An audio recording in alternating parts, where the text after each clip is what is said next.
Going to be a busy show. We're probably going to get some calls. We certainly will take as many calls as we can.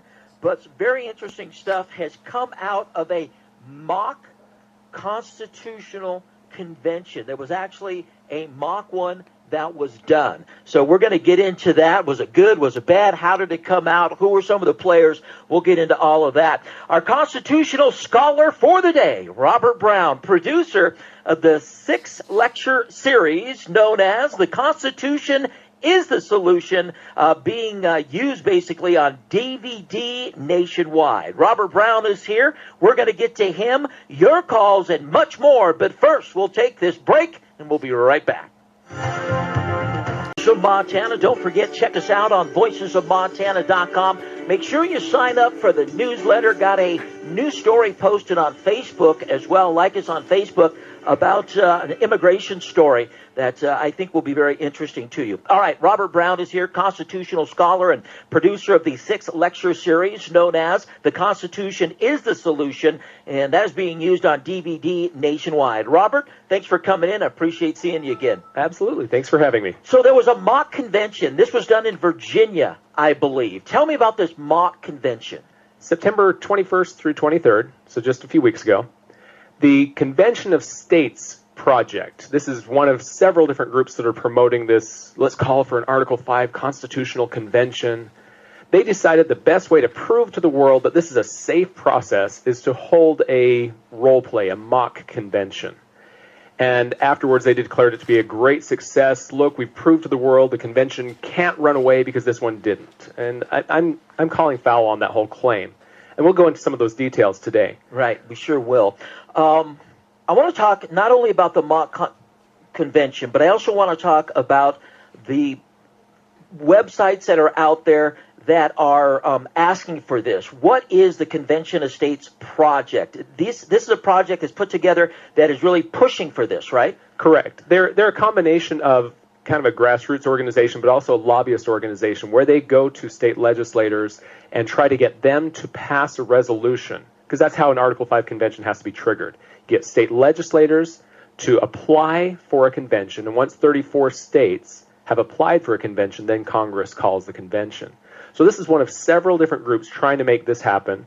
And interestingly, on a side note, these various groups don't even agree with each other on what is the proper process to do this. They often have battles. In fact, just recently, this group, Convention of States, one of their top people was arguing with another top group, battling back and forth on you guys are wrong and what you're doing is unconstitutional, and back and forth. It's kind of funny to see. And that's really what you're worried about. If we were to have a convention, the Article 5, and once you open up the declaration, once you open it up, then it can be run away. Is that what you're saying? That is. And we'll get into that as well. That's one of several different things we want to cover is the potential for a runaway convention here. Right. But I guess having been on this show a few times before, some of the questions you get, I think one of the first things we need to talk about is the definition of the term constitutional convention. Absolutely. Because we do get calls saying, well, what's the difference between a convention of the states and a constitutional convention? We've had people call that, well, they're pretty nasty about it, telling us there's a difference between the two. Get it right. This is not a constitutional Right. convention. Yeah, they'll say that a lot. That's typically those who are promoting the convention that will not want to call it a constitutional convention. And I simply ask them, do definitions of words mean anything to you? I have here a book. This is kind of a big book here. It's called Black's Law Dictionary.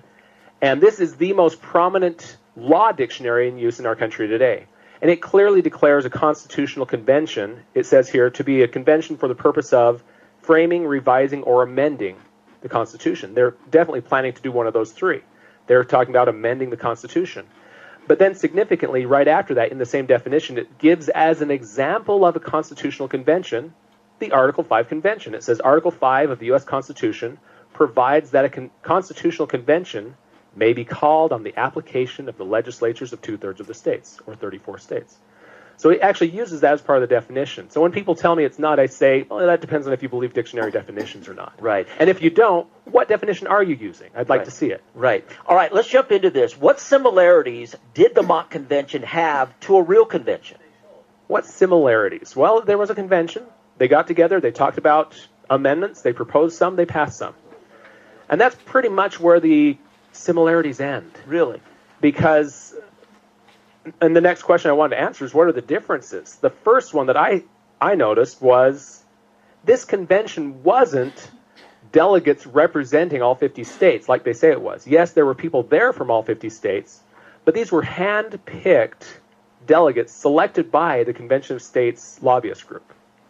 And as it turns out, I went through, they had 137 people in attendance, and I went through and looked up every one of them, did some research on all of them, took a while, and discovered that of the 137, there were 4 Democrats and 1 Republican turned Libertarian. All the rest were Republicans.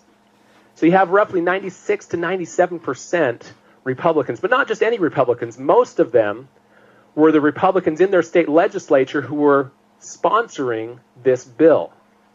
So they have a vested interest in trying to make this look like a successful convention.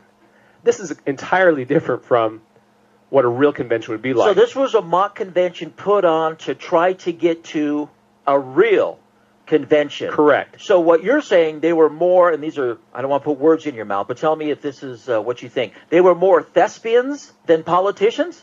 Well, you could say that. I mean, virtually all of them, not all of them, most of them were actual state legislators. So you could say they're politicians as well. But the problem is, these were not the people that will be representing their states. Let's take Montana, for example. I've heard from many of the truly conservative legislators in our state here the concern that, yes, we have a Republican majority in our state legislature, but we do not have a conservative majority. And so it's generally assumed that the state legislature will choose what delegates go to this convention. What would our state legislature choose?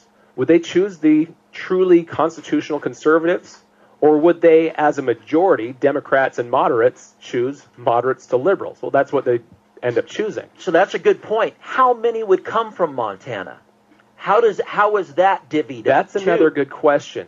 If you listen to what they tell, it doesn't matter how many delegates there are, every state will have 1 vote. But Congress has suggested something otherwise. They've suggested that it would be more fair to have it represent the Electoral College model, where Montana would have 3 delegates representing our 3 Electoral College votes. That's scary, right? And California would have 35. See, now that can't be, because then that would certainly be a runaway convention. Yeah. And see, again, that's where we see a strong difference. Right. That this convention, they did have 1 state, 1 vote rule in place, because who wrote the rules for this convention, this mock convention? Convention of States did. In a real convention, the convention itself would write the rules. And all you need to do is have 25, 26 of the larger states all vote, we want more say than the smaller states. It's more democratic that way. So you say when they had the convention, they could that would be one of the first things that would come up? Very likely, yes. Oh, geez. And they could actually do that? Somebody could stand up and say, hey, before we get this thing, it's open. My first question is, can we have it, as California has 34, Montana has 3? Correct. It could. And constitutional scholars on both sides of the aisle on this issue have agreed that the convention can set its own rules, including that rule. That's interesting. A friend of yours is on the phone, Sean. I think he's calling from Nevada. Sean, good morning. How are you, sir? Good morning. How y'all doing this morning? Very good. I do have to take a break in about 2 minutes, but Robert, go ahead and introduce Sean, because I do know you know him, correct? Yeah, Sean, good friend of mine here. Sean is actually someone who has started an organization called Guard the Constitution, as I recall. Do you want to tell a little bit about that? Yes, sir, Robert. About 3 years ago, I was made aware of this move for people to call the Article 5 convention, and initially it sounded like quite a good deal. And the more I read into it within a few weeks, I found out how absolutely horrible it was, to include where the financing comes from for the movement and some of their real objectives. So I put down a startup business and got involved in putting this together, following my oath as a retired military non-commissioned officer to defend the Constitution. And Robert's been one of my mentors, along with some other people, and tried to coordinate various research and do what I know about the Internet and putting people together and advocating for defending against this, but also providing an alternative, which is the American people learning about our Constitution and getting engaged with our elected officials. And so far, we're making a little bit of progress. So you feel that nothing really needs to be changed. We just need to, quotation marks here, follow what's in it. Yes, and I believe any of the draft amendments that the various organizations that I'm sure Robert will talk about have put out there, they're included currently in the body of the Constitution. They're just ignored. And I was, like Robert, very concerned with this recent theatrical production of the fake convention because there was a press release put out after it where they quoted Thomas Jefferson, but I did a quick Google search and found, when I looked at the full quote, that they completely reversed the message of one of our founding fathers. And he actually, in this same letter they quoted, advocated against changing the federal Constitution and, in fact, advocated states erecting barriers which he defined clearly as wise men, not a change in the Constitution. And I encourage all Americans to use this wonderful tool called the Internet. It literally took me 5 seconds to run a Google search and verify things that come to you, even when they Hold on sound just good. a second. Sorry to interrupt you. Have to take a break. We'll do that, and we'll be right back. Cameras in here, man. This is where the real debate starts. Robert Brown is with us, constitutional scholar and former coordinator for the John Birch Society as well. He's a producer of a 6-lecture series known as The Constitution is the Solution, being used on DVDs nationwide. Let me ask you a question. Everything is in the Constitution. We're just not following it. Is that what you say, Sean? Yes, sir. I think everything that we need is currently in the Constitution, and if these people really feel that we need these constitutional amendments, I'd like to ask why they haven't proposed them through Congress the other way. And some of them will say, well, Congress will not regulate itself. But the question I ask is, then let's put an amendment forward to, if they're so interested, term limit the judiciary. The courts would have absolutely no say in it.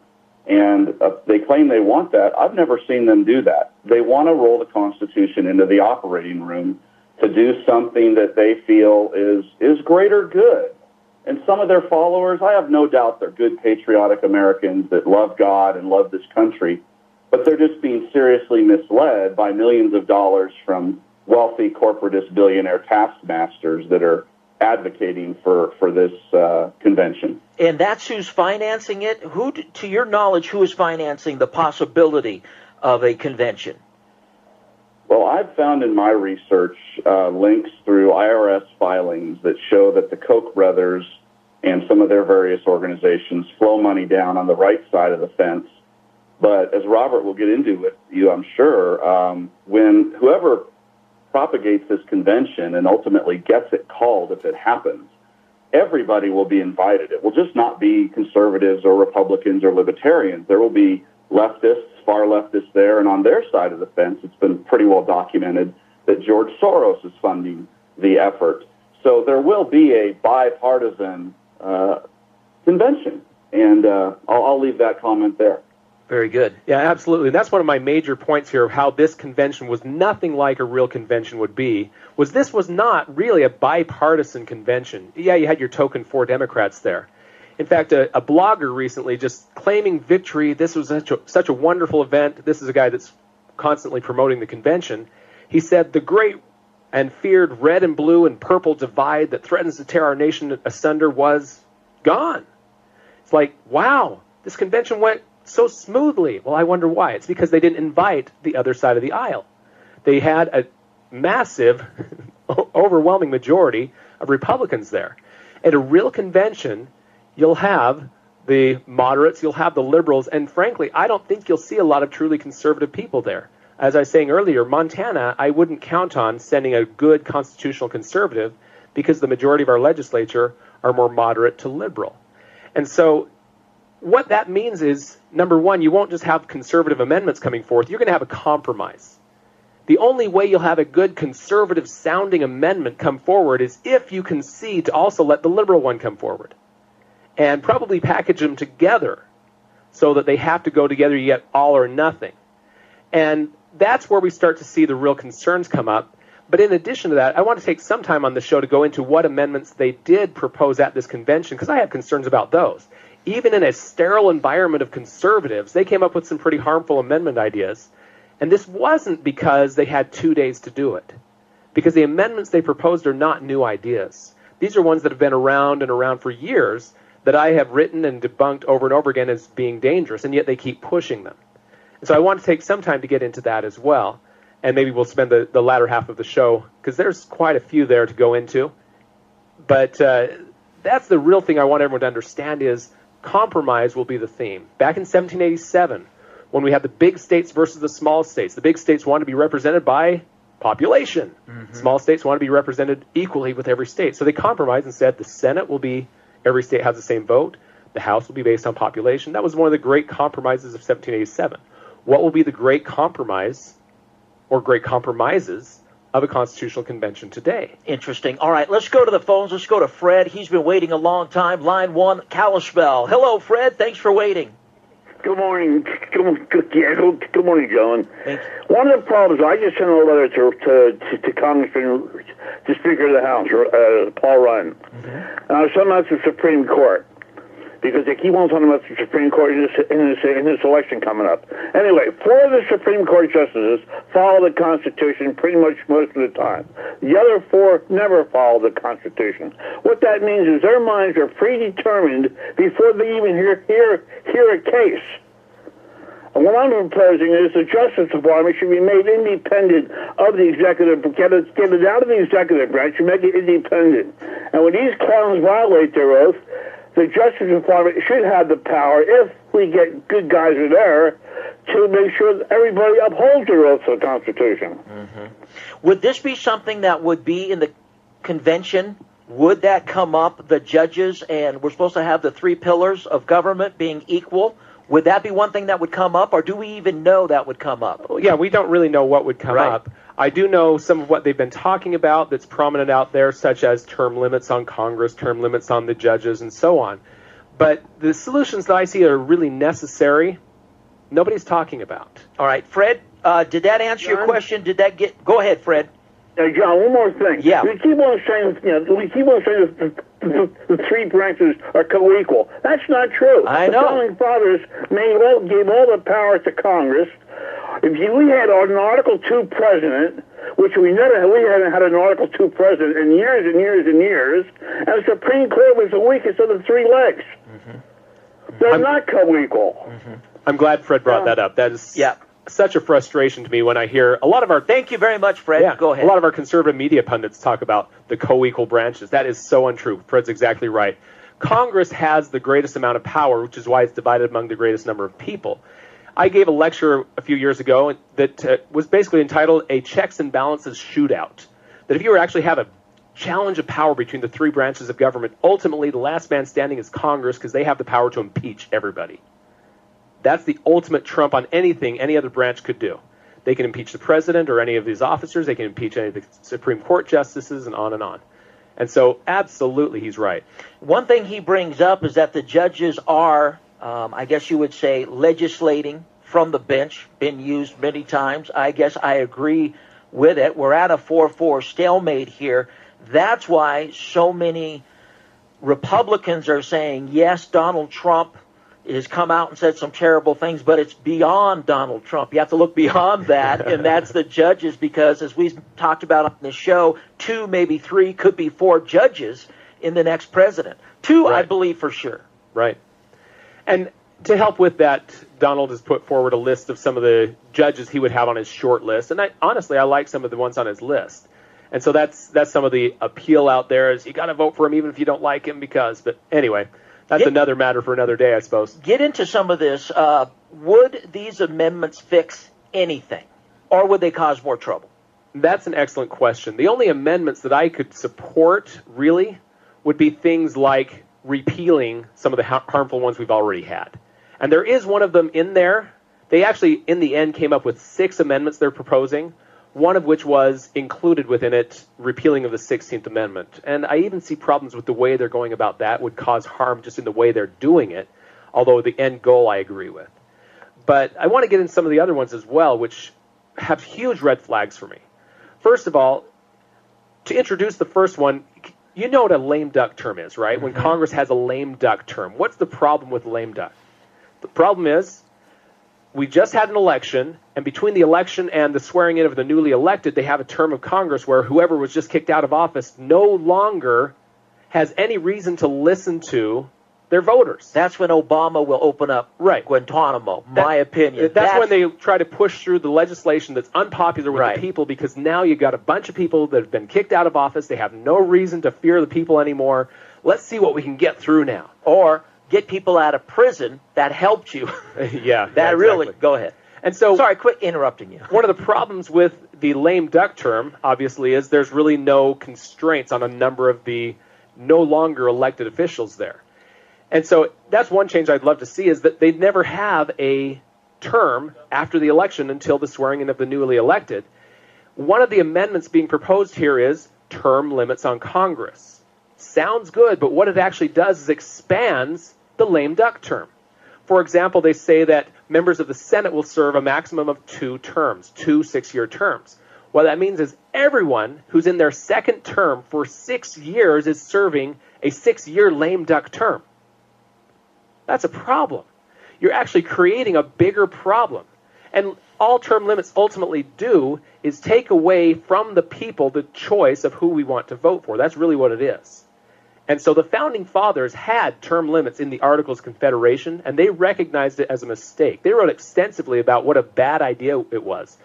You could sum most of what they said up into one phrase, and that is, you're essentially telling them, make hay while the sun shines. That's one of their words. And that is, once you have no longer the ability to be reelected, you have no need to listen to the voice of the people. And so that's the first one I want to just briefly mention is term limits. Very bad idea. The founders were strongly against it after they had tried it. Okay, what was the second thing? Second one, this one, again, sounds good. But you know what Article 1, Section 1 says? This is where it says, all legislative power, all lawmaking power shall be vested in a Congress. Very clearly declares that all power to make law is in Congress. How much does that leave to the president then? None. How much does that leave to the courts? None. How much does that leave to the EPA and FDA and on? None. Well, we have a amendment proposal here that empowers them to make law. It says that whenever 1/4 of the members of the House of Representatives or the Senate complains about a regulatory rule that's been made, then it has to go before Congress to be voted on. What that does, though, is it legitimizes lawmaking by the regulatory agencies.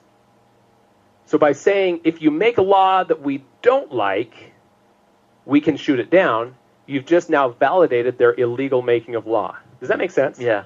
Yeah, I understand where you're going. And so what we've just done with that one is we've repealed Article 1, Section 1. All right, we do have to take a break. Max and John, hold the line. You're coming up right after the break. I'm with Robert Brown, constitutional scholar and producer of the 6 lecture series known as the Constitution is the Solution, and that is being used on DVD nationwide. We'll be right back on Voices of Montana. So glad you're around. Robert Brown is with us, constitutional scholar, producer of the 6 lecture series known as the Constitution is the Solution. That's being used on DVD nationwide. Before we do anything else, let's go to the phones. Let's go to Max in Bozeman, who's been holding a long time. Max on line 3. Good morning, Max. Thanks for holding. Good morning. Good morning. Why do the legislators need to be reelected? I think before you answer that, I might remind you of guys like Max Baucus and Conrad Burns. Quite a bit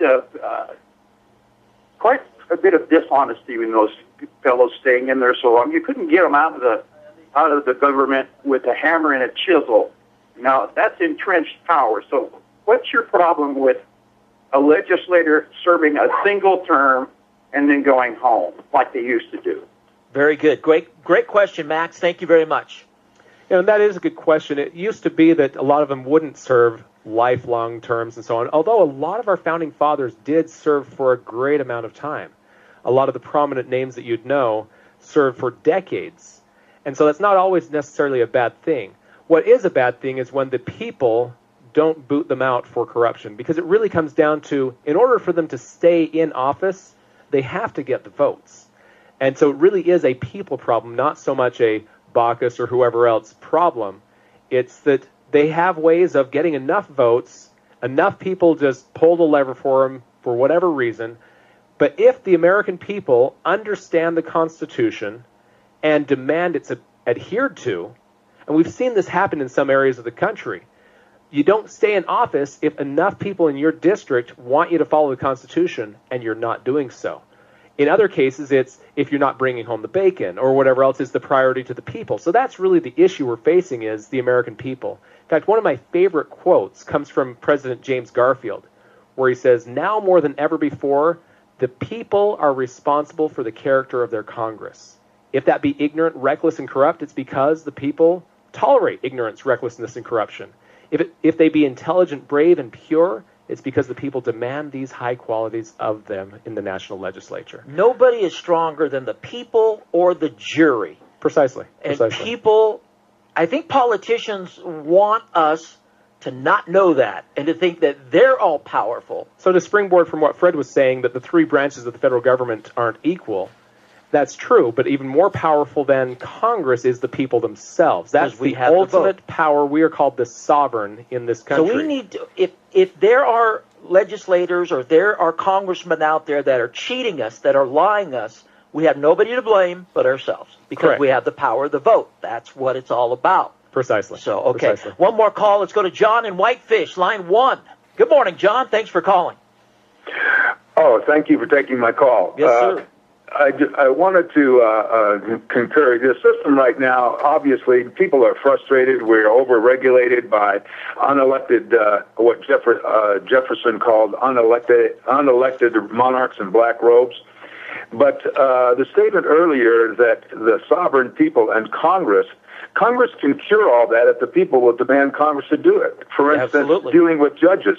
Some simple ideas that have been not too many people know are possible. The first thing is Congress can refuse to pay judges that don't adhere to the Constitution.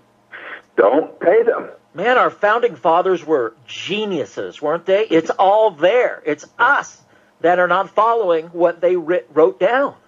Additionally, people say, well, once you're elected to the Supreme Court, you're there until you die, resign, retire, or are impeached. Well, not necessarily. Congress could pass a law. The Constitution says they will still serve on the federal judiciary. It doesn't say which branch, which area of the judiciary they serve.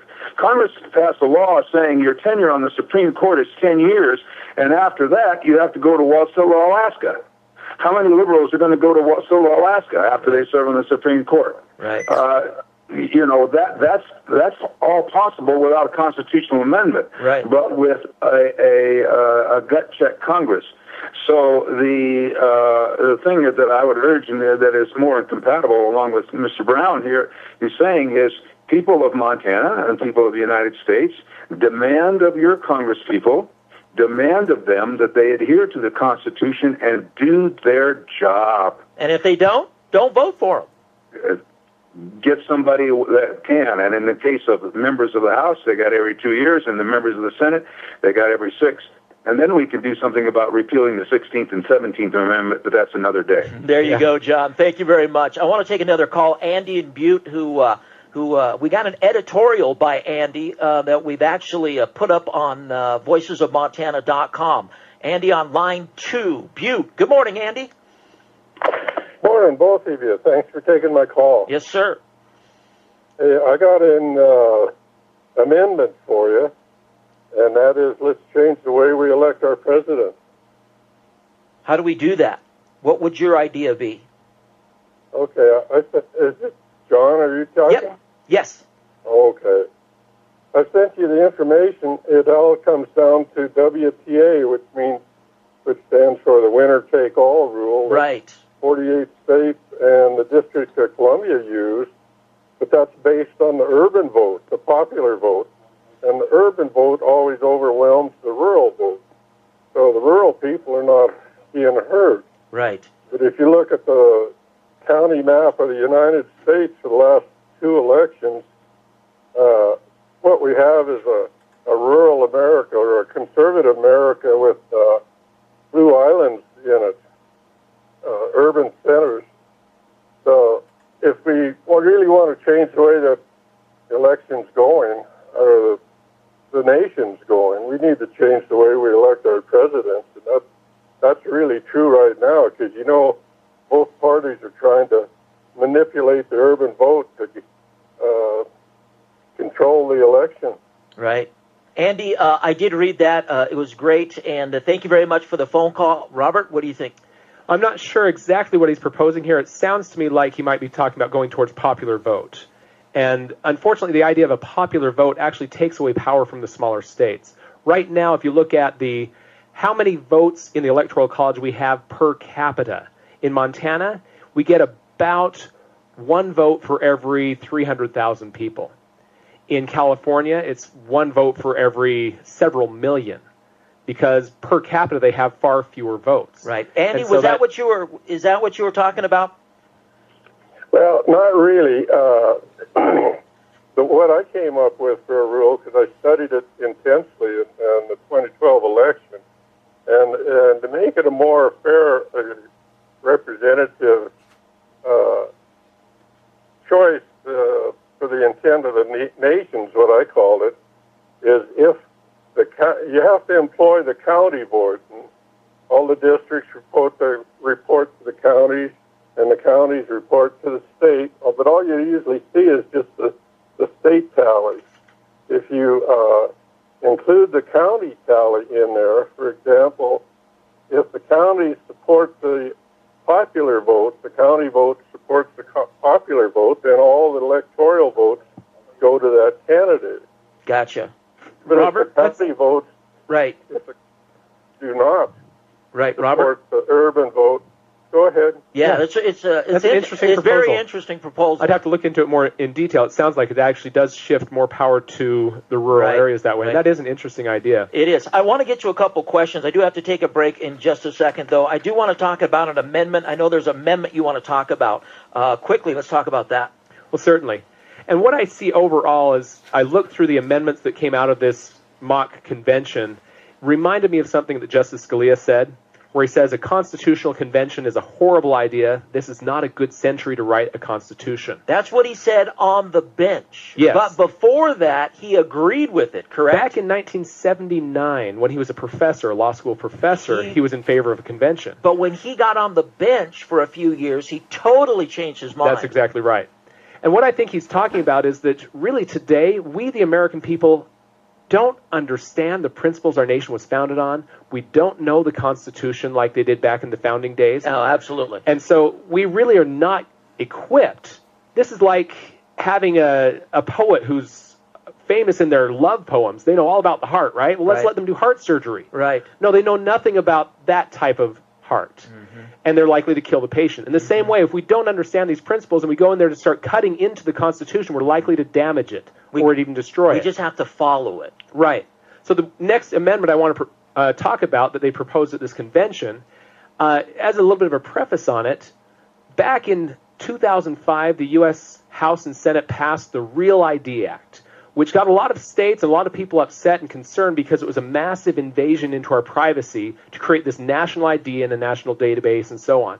And so at that point, 12 states, including Montana, under a Democrat governor, passed resolutions signed by our governor saying we will not allow this act to be implemented in Montana. It is a crime to implement any aspect of the Real ID Act in Montana. 12 states total stood together saying no.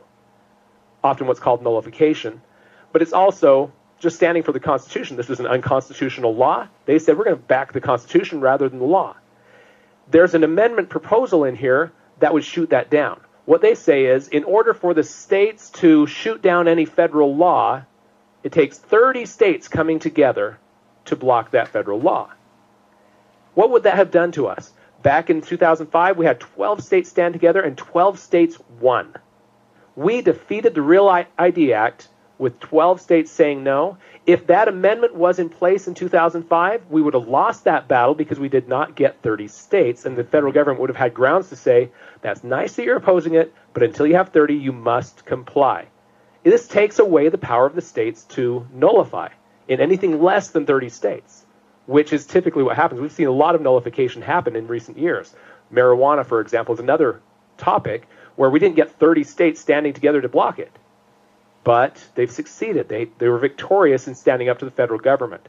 So again, these are some of the ideas we're seeing coming out of a conservatives-only convention that are misguided and really trampling over the Constitution because they don't know what's in there already. Again, like doing heart surgery without knowing the heart. Right. Hey, the 5th Annual Big Sky Comedy Festival is back in Billings. Neiman Communications, Reamer Construction, and Rimrock Subaru presents the Big Sky Comedy Festival. 28. Thank you to everybody who's been calling. We're going to take at least one more call. I do want to remind everybody that back in 1972 convention, throughout the old and wrote a new constitution with green language driving high-paying natural resources jobs out of the state. We talked about that in length last time.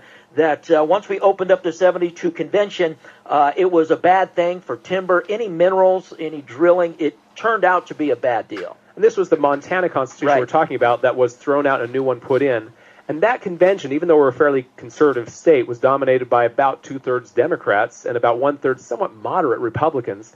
And it really depends on who you have at the convention on what the outcome's going to be. I've said over and over again. You can pick the outcome. By choosing the delegates, you choose the outcome. Who picks the delegates? Because you know what they're going to vote for. Right. But if you're voting moderate Republicans, which is in the majority, with the Republicans anyway, you're going to get that outcome. With this mock convention, they handpicked the delegates, and they chose the outcome. Convention of States did. Right. In a real convention, our moderate and liberal legislators will choose the delegates. They will rule. And they will help choose the outcome. All the Republican states pretty much have moderates and liberals running their legislature. Who would pick those? Who would pick the delegates? Yeah. It's generally assumed that the state legislature will either choose the delegates themselves or set up a process by which it will be chosen. But either way, it's up to the state legislature. Let's go to Clint, Bozeman, Montana. Good morning, Clint. Thanks for holding so long. Well, I'm listening to your program this morning. I'm really enjoying it. Thank you. There's something I want to say about this presidential election. And so much money, they claim over $1 billion is going to be spent on this election. Now, the Founding Fathers, when they put Article 2, Section 1 in the federal Constitution, pretty much did away with the money. And what it was, that the state legislatures of every state in the Union would vote for the president, and it was opened in the floor of the Senate. The letters were, and that was the election of president. And that did away with the money. And the Founding Fathers, if anybody's read the Federalist Papers, for and against, they knew what money could do to jeopardize our Constitution and our country. And that's exactly what has happened. And I'd like your opinion on that. Great call. Thank you so much. Good sounding bird in the background, too. That was interesting. Go ahead, Robert. Excellent. And you know, what's unfortunate is the massive amount of money being spent on wooing and often deceiving the voters. And that's the real problem we have, is we have a lot of people that aren't really very well informed.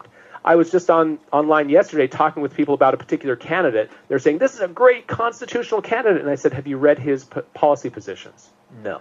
I saw his 30-second TV. Yeah, and in there he claims he's a constitutional conservative. And I said, here's some of his policy positions. Does that sound like a constitutional conservative to you? Right. We need to be more informed as a people than just the sound bites that they're paying for through their political campaign. Franklin, Washington, all the people would turn over in their grave if they saw the money. If they saw one political ad, they'd probably shoot themselves. They really would. Or they'd want to duel somebody. Right. You know, they want to duel whoever's on TV. That is not anywhere close to the way he set it up. And it's in there. We just didn't follow it. It's in there, right? Yeah. We're going to get a runaway if it opens? What do you think? Well, absolutely. It'll happen. But in the case of the Convention of States, their application's so wide open, there's nowhere to run away to. I could fit any amendment you wanted within the bounds of their amendment or their application. All right, I got to go. We'll have Robert again. Thanks to everybody. Sorry we couldn't get to everybody on the phone. So long, everyone.